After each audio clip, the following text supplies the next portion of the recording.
I'd been in that funeral home many, many times. That's where my grandparents' funeral was, my parents' funeral was. And I remember right when I entered the funeral room, I remember in this huge room at the end, I could see the casket and I could see his body. And I remember like my knees went weak and I grabbed the wall and I almost fainted.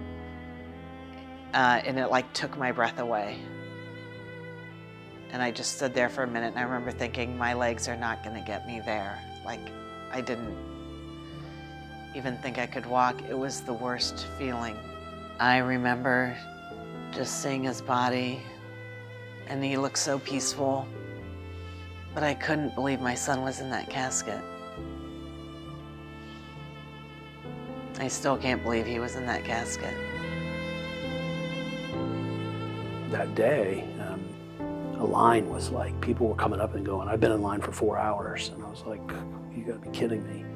And that's when I first started to think to myself, man, he really touched a lot of lives.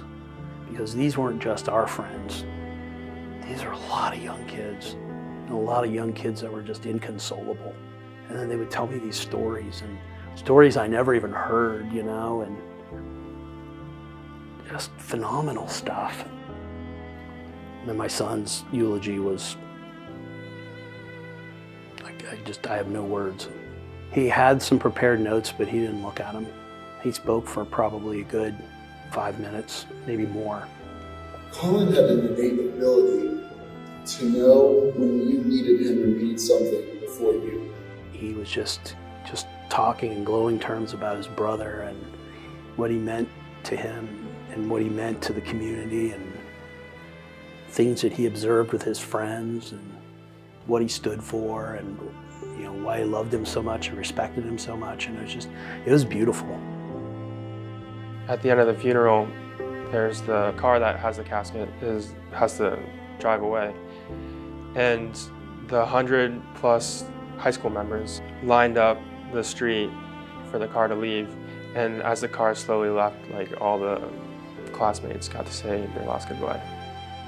It was alumni and current students and everything, and we followed the hearse and drove out. It was beautiful. I mean, it was truly amazing. I think it really shows how much people loved him, and how much of an impact that he made on people's lives. We had a small reception at our elementary school where all the kids went, and had people coming up to me and just, you know, not a dry eye and saying, Austin's eulogy was amazing. But he spoke from the heart, you know.